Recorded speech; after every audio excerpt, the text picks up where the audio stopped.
आप में अगर वो टैलेंट है तो खुद करके दिखाओ, दूसरों के डिपेंडेंट नहीं होना। जब आप सेल्फ डिपेंड हो जाओगे तो आपको खुद प्राउड फील होगा। आजकल के रिश्ते का एक ही सार है, सुन लो तो सुलझ जाते हैं और सुना दो तो उलझ जाते हैं। हेलो दोस्तों, मैं हूं नीतीश कुमार और आप मेरा यूट्यूब चैनल पे पहली बार है तो सब्सक्राइब कर दीजिएगा। और सभी को नमस्कार, सत श्री अकाल, आदाब, जोहार, प्रणाम। चलिए आपके लिए एक छोटी सी स्टोरी लेकर आया हूं जिसमें आपको मोटिवेशनल स्टोरी मिलेगा जो बहुत ही खास है नव युवक के लिए। तो चलिए स्टोरी की शुरू करते हैं, टाइम वेस्ट नहीं करते। तो एक 24 साल का लड़का डेली अपनी स्कूल कॉलेज जाता है तो सभी दोस्तों के पास उसके पास बाइक रहता है, सिर्फ वो लड़का के पास बाइक नहीं रहता है। तो अपनी घर में आके शिकायत करता है अपनी मम्मी से कि मम्मी हमको भी बाइक चाहिए। तो उसके घर में सिर्फ माँ रहती है और उसके पिताजी नहीं रहते, पिताजी गुजर चुके होते हैं। तो मम्मी से शिकायत करता है कि मम्मी हमको भी बाइक चाहिए, और जिद पे अड़ा रहता है। डेली कॉलेज जाता है, धक्के खा करके कॉलेज से आता है बस में और डेली शिकायत करता है अपनी माँ से कि हमको कॉलेज जाने के लिए बाइक चाहिए। तो उसकी माँ बहुत मना करती है कि क्योंकि आर्थिक स्थिति उसकी खराब थी, क्योंकि उसकी मम्मी है कि कहीं पर काम करती है डेली रोज जो पैसे मिलता है उसे वो अपना घर चलाती है। तो ऐसे सिलसिला काफ़ी दिन तक चलते रहता है। तो उसकी मम्मी का जवाब आता है यही कि बेटा तुम और थोड़ा सा बड़े हो जाओ और थोड़ा सा काम काज करोगे, कहीं पर नौकरी कर लेना, उसके बाद खुद ले लेना। तो उसका बेटा जिद पड़ा रहता है कि हमको बाइक चाहिए तो चाहिए। तो उसकी मम्मी एक दिन बहुत विवश हो जाती है। तो लास्ट में उसका एक जवाब देती है कि ठीक है बेटा, मैं आपको बाइक तुरंत नहीं दे सकती, लेकिन मेरे पास कुछ सामान है जो आपको बाइक दिला सकती है। तो वो अपना पुरानी जेवर जितनी भी रहता है ना अपने पास, उसकी माँ पोटली में लेकर आती है और उसका अपना बेटा को दे देती है कि बेटा जाओ इसे बेच करके एक नई बाइक ले लेना ताकि तुमको स्कूल कॉलेज जाने में दिक्कत हो। तो उसका बेटा पोटली लेता है उसकी माँ से और वो जेवर को बेचने के लिए एक ज्वेलरी शॉप में चला जाता है। ज्वेलरी शॉप में जाता है तो वहाँ पर देखता है कि ज्वेलरी बैठा हुआ है।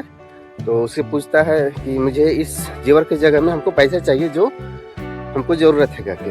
तो ज्वेलरी शॉप वाला बोलता है कि बेटा तुम खुशी से बेचने लाए हो कि गुस्सा से बेचने लाए? तो आदमी वो लड़का बोलता है कि आपको इससे कोई मतलब नहीं है कि हम गुस्सा से बेचें या फिर शौक से बेचें या खुशी से बेचें, आप ज्वेलरी लीजिए, उसकी जगह में पैसा दे दीजिए हम।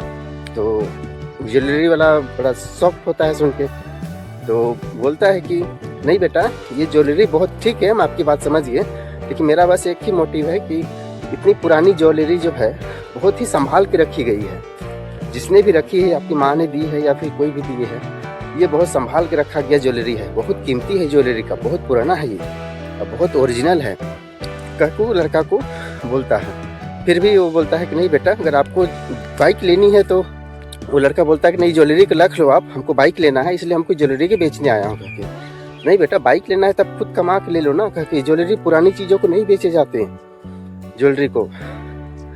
तो फिर भी वो लड़का जिद पड़ा रहता है कि आपको लेना है लीजिए, नहीं तो हम दूसरी दुकान में चले जाएंगे कहके।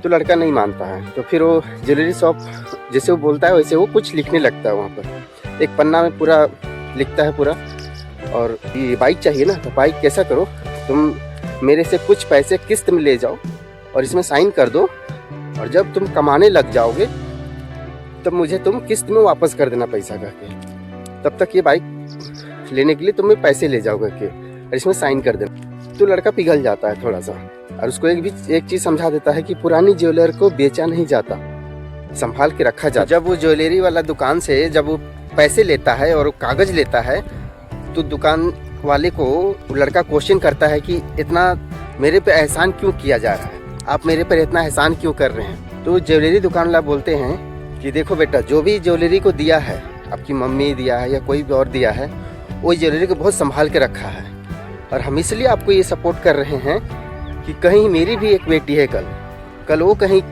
अपने बच्चों के लिए या फिर कोई भी उस ज्वेलरी कभी बेचना ना पड़े। उस ज्वेलरी जो रहता है इमरजेंसी के लिए रहता है, दुख के लिए होता है, जब कभी आपका विपत्ति आ जाए तब बेचा जाता है, ना कि ऐसे शौक के लिए बेचा जाता है, गाड़ी वाड़ी के लिए। इसलिए मैं इसलिए देना चाहता हूँ कहीं मेरी बेटी के पास में ये परिस्थिति ना आए, इसलिए मैं सपोर्ट कर रहा हूँ। तो लड़का वहाँ से चिट्ठी लेता है, वो लेटर उसमें साइन कर देता है वो लड़का, और वो पोटली लेकर के अपना घर चला जाता है। घर ले जाता है, फिर अपनी वो पोटली वही अपनी माँ को दे देता है कि लीजिए माँ कह के। वो माँ बोलती है वापस क्यों ले ला? तो वापस ले ला। तो बोलता है उसका बेटा कि हमको ज्वेलरी दुकान वाले ने ऐसे ऐसे दिया और हमने इसमें साइन कर दिया है, वो बोला है कि किस्त पे गाड़ी ले लाना और हमको जब भी तुम नौकरी चाकरी करोगे, जब तेरे पास पैसे आ जाएगी तब हमें किस्त में पैसा वापस कर देना। उसकी माँ को ये बात समझ में आ गया कि मेरा बेटा समझदार होगी। यही जिंदगी का सार है। जब सुन लिया वो लड़का, अगला का बात को सुन लिया, तो जिंदगी सुलझ गई उसकी। उसको थोड़ा सा मतलब क्या बोले, बुद्धि खुल गया, उसका ज्ञान हो गया उसको कि नहीं, पुरानी ज्वेलरी को बेची नहीं जाती, संभाल के रखी जाती है। इसका असली कहानी ये है, संभाल के रखो, रिश्ते को संभाल के रखना सीखना चाहिए, ना कि उसको बिखरने दो। बिखरने से खराब हो जाती है।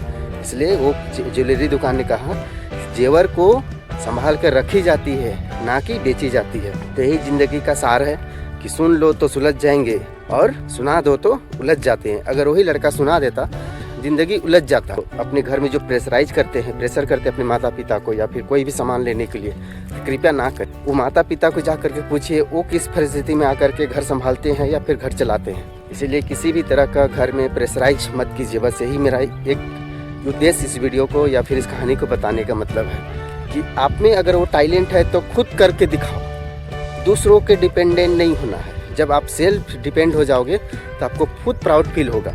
कहानी कैसा लगा आप लोगों को? अच्छा लगा तो लाइक कर दीजिएगा, सब्सक्राइब कर दीजिएगा और दूसरे को भी शेयर कर दीजिएगा। और थैंक यू हमारा वीडियो को देखने के लिए, सपोर्ट करने के लिए। और चलिए एक नए दिन के साथ मिलते हैं, तब तक के लिए बाय बाय।